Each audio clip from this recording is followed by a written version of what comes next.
Bismillahirrahmanirrahim. Assalamualaikum warahmatullahi wabarakatuh. Salam sejahtera bagi kita semua. Swastiastu, Namo Buddhaya, salam kebajikan. Alhamdulillahirrahmanirrahim. Hari ini dilaksanakan seminar skripsi dengan judul penggunaan QR Code berbasis kriptografi algoritma AES Advanced Encryption Standard untuk administrasi obat. Izin memperkenalkan diri.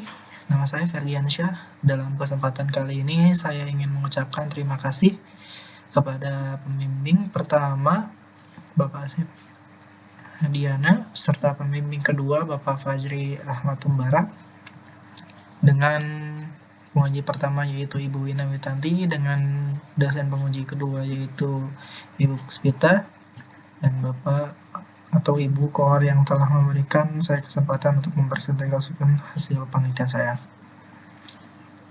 Dalam presentasi kali ini saya akan membahas 4 poin utama. Yang pertama adalah alasan saya memilih judul ini, yang meliputi rumusan masalah, latar belakang masalah, tujuan penelitian. Yang kedua adalah metode penelitian, yang meliputi waktu dan tempat penelitian, variabel penelitian, instrumen penelitian, analisis data penelitian, dan yang terakhir adalah hasil penelitian serta implementasi program. Langsung saja, saya akan membahas poin yang pertama, yaitu latar belakang. Di mana latar belakang ini dalam kesehatan, instansi kesehatan memerlukan sistem dokumentasi yang aman untuk mencegah kesalahan resep tersebut. Oleh karena itu, metode administrasi pengobatan yang aman berdasarkan teknologi yang aman. Ketika pasien mengunjungi dokter dan diresepkan dokter, pasien diperiksa dan diberikan resep obat yang dicatat secara manual oleh dokter. Karena kerahasiaan klinik beserta dokter sangatlah sensitif, maka dari itu dokumentasi dan informasi pribadi dari pasien ini dikodekan dalam QR Code yang dapat terjemahkan oleh scan code yang tersedia untuk smartphone.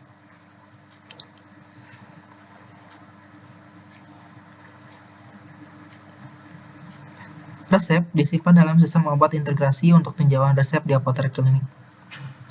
Metode ini mengusulkan solusi yang jauh lebih mudah daripada sistem RFID dari penelitian sebelumnya tentang legalisasi jasa yang masih menggunakan chip kartu yang tertanam di dalamnya. Metode yang diusulkan menggunakan AES ini untuk enkripsi, mencegah pasien melakukan kesalahan resep obat dan membawa data sensitif. Selain itu, dokter atau asisten dokter menggunakan QR Code untuk memastikan apakah obat yang diterima sudah benar dan lengkap, karena metode yang diusulkan hanya perlu membuat gambar dan teks yang diterima. Akses internet tidak diperlukan, berbeda dengan penelitian sebelumnya tentang kriptografi visual tentang RFID. Dapat disimpulkan, metode yang akan diusulkan memberi kemudahan manajemen administrasi, terutama untuk gambar dan data yang tidak mengganggu QR Code, dan memungkinkan untuk memudah QR Code ini. Dalam bidang kesehatan, potensi teknologi informasi telah berpenting modernisasi dilihat dari adanya akses luas dalam memperoleh informasi yang dibutuhkan dengan mudah. Oleh sebab itu, dibutuhkan sebuah cara dapat menjaga kerahasiaan informasi percakapan yang tidak sah. Ada berbagai macam algoritma dalam kriptografi, salah satunya adalah algoritma AES, data-data yang disimpan dan diubah sedemikian rupa sehingga tidak mudah dibaca. Enkripsi adalah proses yang dilakukan untuk merubah suatu informasi sehingga tidak dapat dibaca oleh orang yang tidak bertanggung jawab. Sebaiknya, proses dekripsi merupakan suatu proses yang mengembalikan informasi yang sudah dienkripsi yang menjadi bisa dibaca kembali. Metode yang digunakan yaitu algoritma AES dalam pembuatan kunci, yaitu alfabetik. AES memiliki tingkat keamanan yang lebih baik dibandingkan dengan pada penelitian sebelumnya. Ini membahas dengan RFID code. Pada gambar di atas menjelaskan bahwa dokumen obat belum maksimal karena masih terbaca oleh pasien, di mana urgensi tersebut seringkali dipakai pasien untuk membeli obat di luar klinik apotek lain yang sebelumnya pasien diperiksa oleh dokter tersebut. Selanjutnya ke rumusan masalah, di mana yang pertama itu kerentanan terhadap dokumen administrasi akan aman jika dienkripsi oleh AES, dan jumlah data obat yang akurasi lengkap dan aman untuk decrypt dan encrypt. Menggunakan metode AES ini sangat rentan ketika pasien telah menerima resep obat yang dimana obat tersebut akan digunakan dengan resep dokter yang tidak resmi dengan pihak instansi klinik. Kedua, dokumen administrasi mengandung informasi penting terkait resep obat, data pribadi, sehingga salah satu cara menjaga kerahasiaan agar data aman, salah satu caranya adalah melakukan encrypt dan decrypt. Namun, penting juga memilih metode yang sesuai untuk menjaga keutuhan data agar tidak mengalami kerusakan atau perubahan baik data dienkripsi maupun didekripsi. Yang selanjutnya adalah ruang lingkup, di mana mencakup hasil scan QR code untuk enkripsi dan dekripsi dokumentasi, administrasi obat, dan fasilitas kesehatan.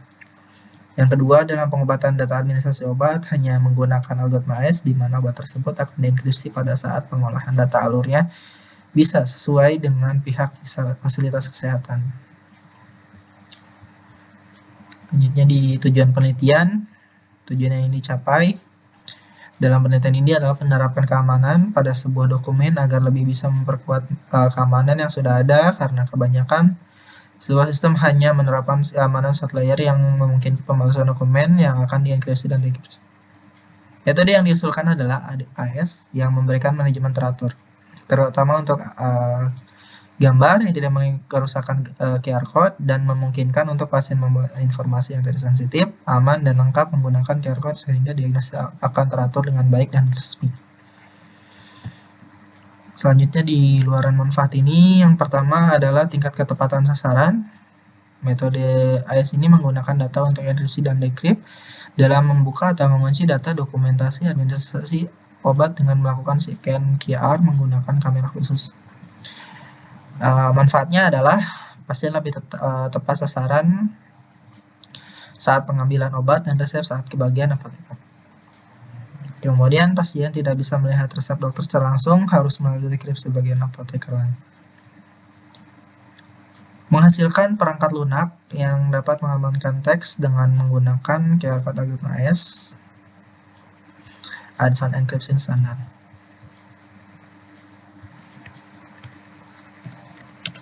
Selanjutnya di metode penelitian, yang pertama yaitu perolehan data dan perancangan, yaitu penelitian dalam perolehan data ini dari fasilitas kesehatan, sedangkan untuk perancangan yaitu untuk merancang sebuah QR code yang sudah saya teliti dengan hasil menggunakan QR code library dan rancangan framework kamera khusus untuk QR code.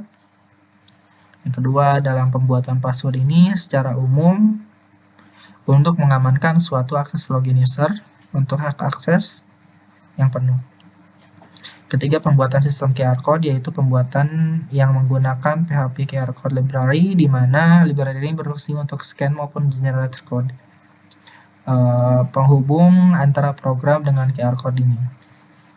Kemudian keempat, dalam pengujian ini saya sebagai peneliti menghasilkan implementasi keamanan QR code, salah satunya implementasi tes penetrasi, black box testing untuk mengecek kerentangan dan kesesuaian atau tidak kesesuaian QR code yang digunakan oleh user.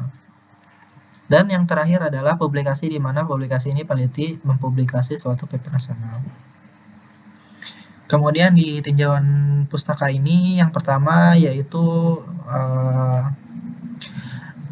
A New Visual Cryptography Based QR Code System for Medication Administration yang dipublikasikan oleh Yan-Wu Ti, Sang-Kuan Chen, and Wen Chi-Wu. Di mana hasil penelitian ini yang saya analisa ini adalah membahas mengenai penggunaan teknologi QR code dalam administrasi medis yang hanya menampilkan teks biasa atau ID biasa. Implementasinya adalah scan QR code lalu menampilkan teks tanpa halaman antarmuka aplikasi.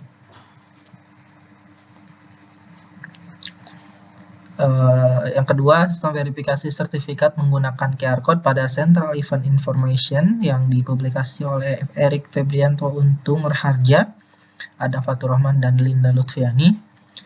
Yang saya analisa di penelitian ini adalah membahas mengenai verifikasi sertifikat yang diimplementasikan di sektor pendidikan, di mana QR code ini hanya menampilkan data sertifikat saja. Kemudian yang ketiga, yang terakhir adalah the use of RFID in healthcare Healthcare Benefit and Barriers yang dipublikasikan oleh Wen Yao, Chao, Haxian Chu, and Zhang Li. Di hasil penelitian ini saya analisa penelitian menggunakan arsitektur chip yang dapat ditanamkan di dalam kartu untuk scan data, di mana data ini harus saling membaca satu sama lain untuk mencocokkan dengan RFID lainnya. Implementasi ini di sektor kesehatan.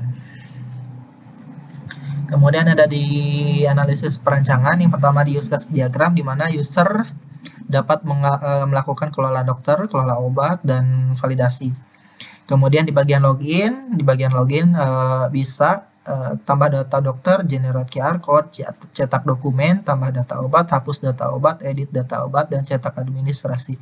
Cek administrasi. Di bagian login ini seluruhnya di-include kepada user, di mana user bisa mengelola semuanya. Terus selanjutnya di analisis perancangan ini yang spesifikasi kameranya yaitu menggunakan webcode CamJS, di mana webcode CamJS ini kamera khusus untuk QR code, di mana si kamera ini tuh bisa digunakan untuk men-scan QR code, membuka QR code ya, seperti itu. Di bagian URL-nya nomor web 1 sama web 2, URL validasi obat, terus ada get source, di metodenya ada get, kemudian ada get. Di parameternya itu yang pertama di validasi obat yaitu kamera. Nah, di mana si kamera ini dideskripsikan digunakan untuk meminta semua data yang sudah diinput sebelumnya. Kemudian ada get source, device-nya yaitu kamera biasa dipakai untuk laptop. Nah, si JSON ini webcode CamJS ini bisa merubah si kamera laptop ini, mentransformasikan untuk membaca si QR code ini. Deskripsinya itu digunakan untuk meminta data berdasarkan ID ketika scan QR code. Kemudian ada di implementasi aplikasi, di mana implementasi aplikasi ini ada library QR code. Yang pertama adalah QR Constanta, QR Const, QR Config, QR Tools, QR Spec, QR Image, QR Input, QR Bitstream, QR Split, QR Errors Code, QR Mask, QR Encode, and QR Live. Kemudian ada demo program. Mari langsung saja ke bagian demo program. Assalamualaikum warahmatullahi wabarakatuh. Saya izin perkenalkan diri. Nama saya Ferdiansyah dengan NIM 3411 171156 akan mendemonstrasikan program penelitian saya yang berjudul penggunaan QR code berbasis kriptografi dengan algoritma AES bentuk administrasi obat. Baik, langsung saja ke bagian menu dashboard. Yang di sini adalah login admin, di mana login admin ini berfungsi untuk membuka hak akses user, dan ini adalah cek administrasi obat, di mana cek administrasi ini nantinya akan berbentuk kamera. Kamera ini nantinya bisa berguna untuk scan QR code. Baik, langsung saja ke login.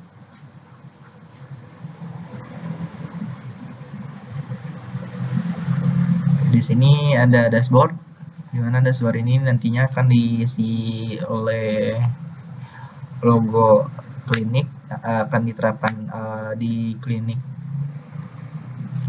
tersebut. Kemudian di sini ada dokter, ada obat, cek validasi, dan logout. Pertama-tama kita masuk ke dokter. Di menu dokter ini ada bagian tambah data pemeriksaan, buat kode QR, dan cetak. Di mana masing-masing fungsi ini, yang pertama adalah tambah data pemeriksaan. Tambah data pemeriksaan ini yaitu untuk menambahkan data pasien seperti tanggal pemeriksaan, hasil pemeriksaan, dan jenis obat yang akan dipakai oleh data administrasi pasien untuk menebus obat. Nah, pertama saya akan mendemonstrasikan tambah data pemeriksaan. Data pemeriksaan di sini adalah nomor registrasi, di mana nomor registrasi ini berfungsi untuk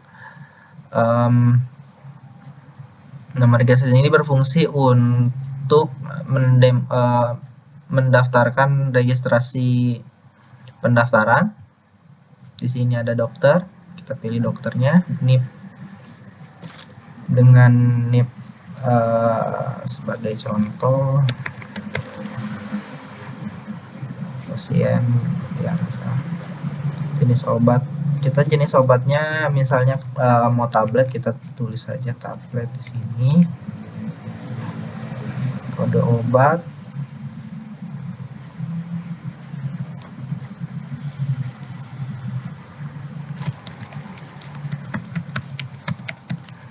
paracetamol tablet. Misalnya kalau misalkan ada beberapa opsi, kita bisa nambahkan sampai di limit. Misalnya amoxicillin.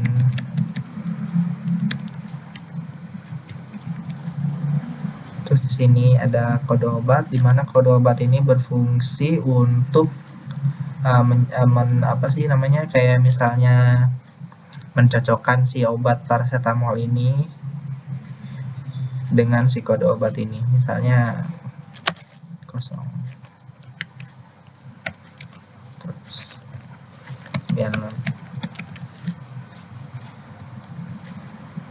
Terus di sini ada tanggal pemeriksaan. Tanggal pemeriksaan itu hari ini, yaitu terus hasil pemeriksaan. Misalnya hasil pemeriksaan ini yaitu sudah.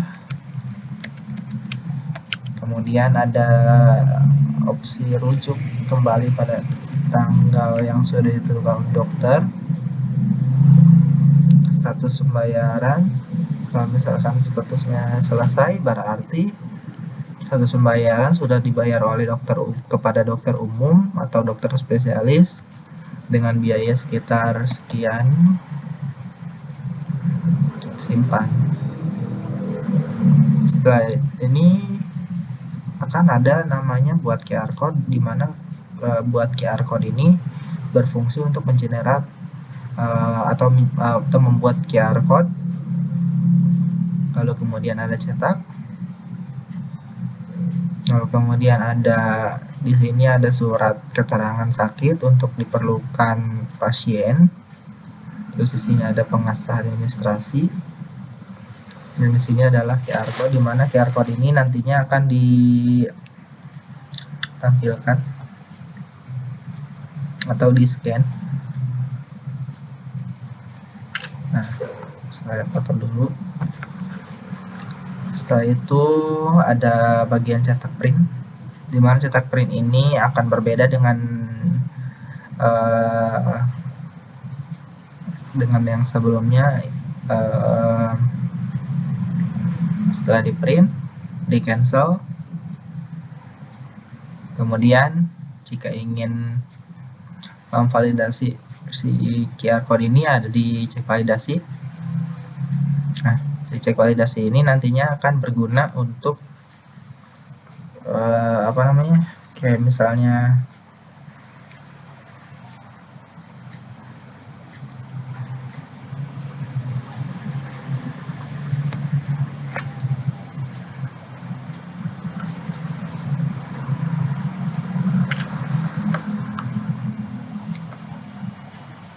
obat obatan, kayak misalkan data administrasi lainnya. Oke, kita coba.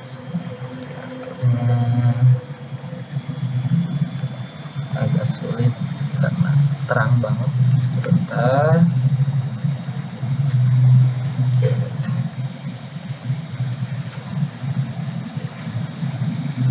Waduh.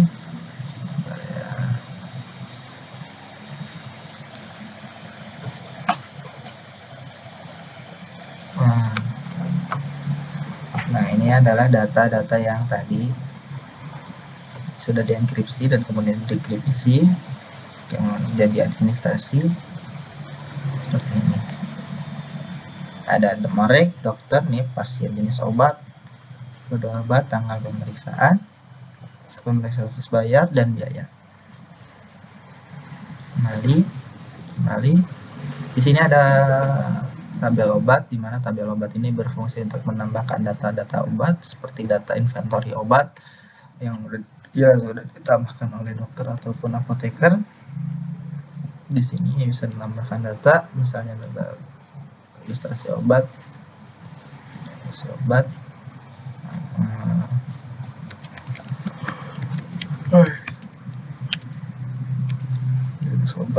tablet, kuantitasnya bisa dihitung sesuai kebutuhan ataupun sesuai kuantitas dari apotek tersebut. Misalnya apotek atau klinik tersebut misalnya 100 kuantitasnya, simpan. Sini akan muncul paracetamol dengan kuantitas 100 jenis obat tablet.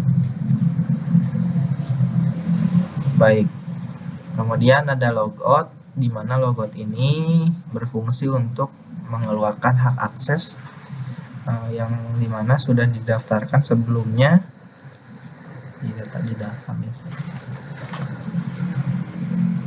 Klik logout aja. Nah, selesai.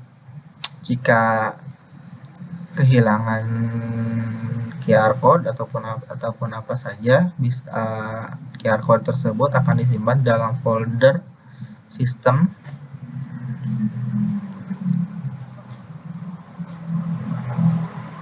Nah, kemudian ada cek administrasi obat, di mana cek administrasi obat ini sama dengan tadi.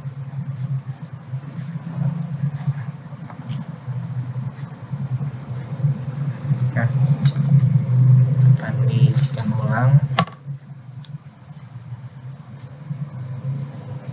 Nah, jadi tidak perlu login untuk administrasi obat. Nantinya akan diterapkan di bagian apoteker apabila dibutuhkan, menghindari antrian-antrian dari apoteker tersebut. Kembali.